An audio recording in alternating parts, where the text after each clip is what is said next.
Episode का YouTube channel के माध्यम से जो शुरुआत की उसके लिए बहुत बहुत शुभकामना और प्रसन्नता है इस बात को कि अनेक गाथाएं जो कि एक तरह से खोजपूर्ण जांच पड़ताल के साथ और वो भी ऐतिहासिक पृष्ठभूमि को उजागर करते हुए वो ले आने की एक प्रतिबद्धता जो दिखाई है उसके लिए हमें खुशी है कि इतिहास की जो पृष्ठभूमि होती है उससे हम बहुत कुछ सीखते हैं, विशेषकर ऐसे लोगों से जिनका कि देश में और देश की आज़ादी में और देश के विकास में विशेष महत्व रहा है, योगदान रहा है।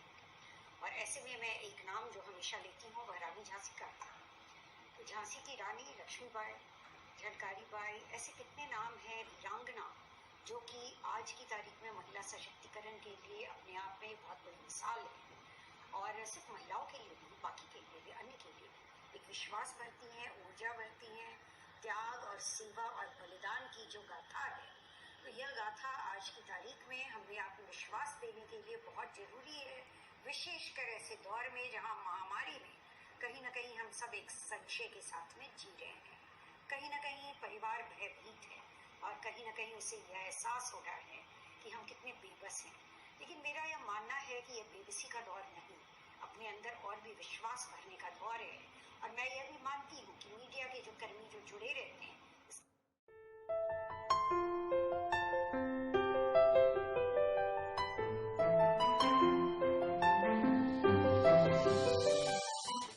अरावली पर्वत और यमुना तट के बीच खांडव वन को जलाकर लगभग 5000 साल पहले बनाया था पांडवों ने इंद्रप्रस्थ नगर।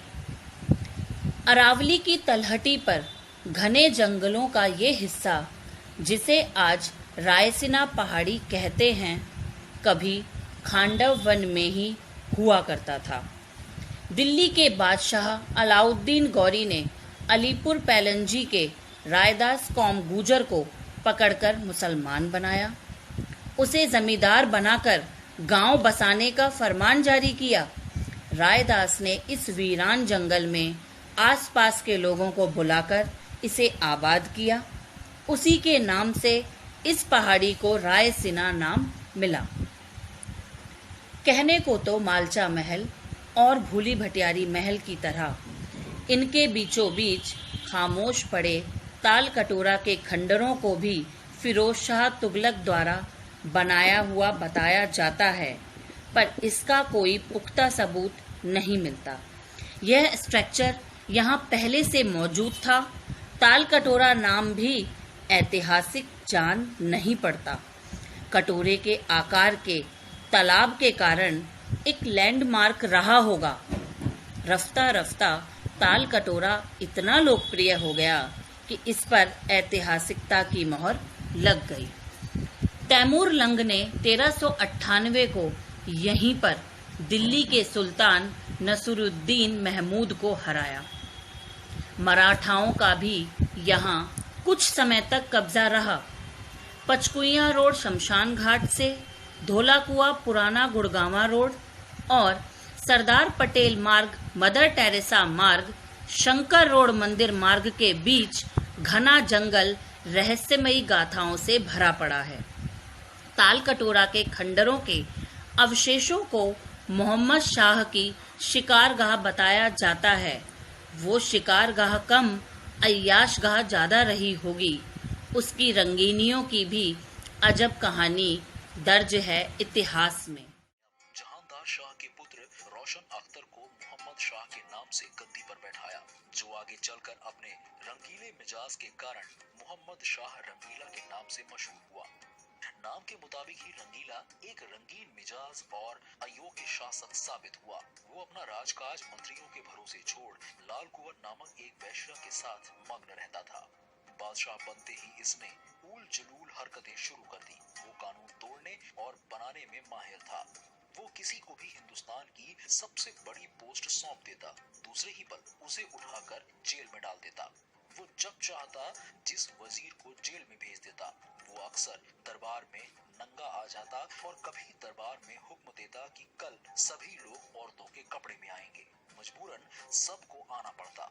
इनकार की कोई गुंजाइश नहीं होती थी। वो दरबार में आता और ऐलान करता कि जेल में सब बंद कैदी को आजाद कर दिया जाए और उतने ही लोगों को पकड़कर जेल में डाल दिया जाए। बादशाह के हुक्म पर सिपाही शहर में निकलते और जो रास्ते में मिलता उसे पकड़कर जेल में डाल देते। वो तवाइफों के साथ दरबार में आता, उनके ऊपर लेटकर हुकूमत का कारोबार चलाता। इतना ही नहीं, उसने अपने दौर में सबसे अच्छे घोड़े को मंत्री का पद दिया था और ये घोड़ा और मंत्रियों और दरबारियों के साथ दरबार में मौजूद भी रहता था। मोहम्मद शाह के काल में सैयद बंधुओं की मुगल सत्ता पर पकड़ खत्म हो गई। नादिर शाह ने भारत पर आक्रमण कर सारा मुगल खजाना लूट लिया।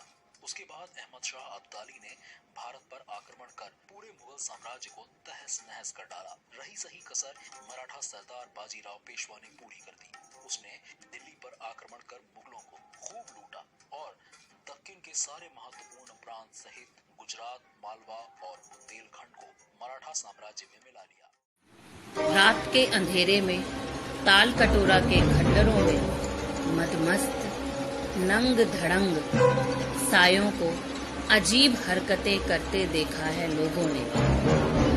तोड़ दिए गए गांव के मकान नंबर 3 की खिड़की से शाही लिबास में एक जोड़े को कुएं के पास मंडराते देखा है अपनी आंखों से हमने भी। भूली भटियारी में किसी के होने का एहसास और मालचा के जंगलों से आती चीखों की आवाज। अमावस की रात को कोई भूले से भी नहीं फटकता इन वीरानों में।